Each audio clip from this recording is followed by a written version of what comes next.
اللہ فرماتے ہیں دنیا کی زندگی تو اس نے پسند کی، اب انسان یہ سوچتا ہے یار اس نے تو دنیا کی زندگی پسند کر لی ہے تو کہاں سے کہاں پہنچ جائے گا۔ اللہ فرماتا ہے ایسا نہیں ہوگا، عجلنا لہ فیہا ما نشاء، ہم اسے وہی دیں گے جو ہم چاہیں گے، اور پھر ہر ایک کو بھی نہیں دیں گے، ہر ایک کو بھی نہیں دیں گے، جس کو چاہیں گے اس کو دیں گے۔ ایک آدمی ہے نا بھائی، آپ ایک آدمی کیا ہمارے ساتھ بھی ہوتا ہے، کتنی کوشش کرتے ہیں ایک چیز کی نہیں ملتی۔ یہ دنیا ایسا نہیں ہے کہ آپ نے دنیا کے پیچھے اپنی زندگی کو تباہ کر دیا تو ساری آپ کی جیب میں آ جائے گی، فرمایا ایسا نہیں ہوگا، ملے گی اتنی ہی جتنی میں نے دینی ہے، اور اس سے ہی ملے گی جس کو میں نے دینی ہے، جس کو نہیں دینی کہتے ہیں نا فلاں آدمی تو بڑا بدقسمت ہے، سونے کو بھی ہاتھ لگائے تو مٹی ہو جاتا ہے، جو کر لے بیچارہ نہیں کما سکتا۔ اور ایک آدمی ہے لکھنا پڑھنا کچھ نہیں، ککھ نہیں، مٹی میں بھی ہاتھ ڈالتا ہے تو سونا بن جاتا ہے۔ یہ فیصلے کس کے ہیں؟ اگر کمانے کے فیصلے تھے تو وہ پہلے والا زیادہ کما رہا تھا، بیچارہ زیادہ کوشش کر رہا تھا، لیکن اس کا سونا بھی مٹی اور اس کی مٹی بھی سونا۔ فیصلے کس کے ہیں؟ اللہ فرماتے ہیں میرے، لمن نرید، جس کو میں چاہوں گا اسے دنیا دوں گا۔ کیوں؟ اس کے مختلف پہلو ہو سکتے ہیں۔ سب سے آسان پہلو یہ ہے کہ اللہ رب العزت کریم ذات ہیں، اللہ رب العزت انسان کی اہلیت کو پہچاننے والی ذات ہیں، اور پھر اللہ رب العزت انسان کی مصلحت کو اس سے زیادہ بہتر طریقے سے جانتے ہیں۔ ایک مسلمان، میں مسلمان کی بات کر رہا ہوں، ایک مسلمان ایسا ہے اللہ یہ جانتے ہیں کہ اگر اسے دنیا مل گئی تو اس کی آخرت تباہ ہو جائے گی، پھر اللہ اسے جتنی بھی کوشش کر لے دنیا عطا نہیں فرماتے۔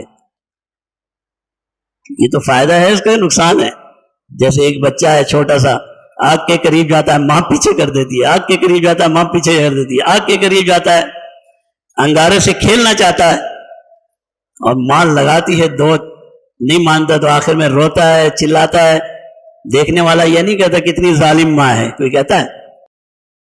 ہاں اگر وہ چھوڑ دے اور وہ انگارے کو اٹھا لے پھر ہم کہیں گے کتنی ظالم ماں ہے کہ بچے کی حفاظت ہی نہیں کی۔ تو بعض لوگوں کے لیے یہ دنیا مومنوں کے لیے ہے ہی نہیں، اللہ ہم سے بہتر جانتے ہیں۔ اور بعض کافروں کو بھی دنیا نہیں ملتی، اس لیے نہیں ملتی کہ اللہ بہتر جانتے ہیں کہ اگر اس کافر کے پاس دنیا آ گئی، اللہ نے دنیا میں ایک نظام اور نظم رکھا ہے، وہ نظم تباہ اور برباد ہو جائے گا۔ تو اللہ جس کو چاہتے ہیں اسے عطا کرتے ہیں، عجلنا لہ فیہا ما نشاء، جتنی چاہتے ہیں اتنی عطا کرتے ہیں، آپ کچھ بھی کر لیں اس سے زیادہ نہیں۔ تو کتنا غلط فیصلہ ہوا، ایک انسان نے دنیا کو پسند کیا، اپنی ساری طاقت دنیا کے لیے لگا دی، اللہ فرماتے ہیں نتیجہ کیا؟ ملی اتنی ہی جتنی ملنی تھی، ملی اسے ہی جسے ملنی تھی، کوئی زبردستی لے کے نہیں جا سکتا اللہ سے، نعوذ باللہ۔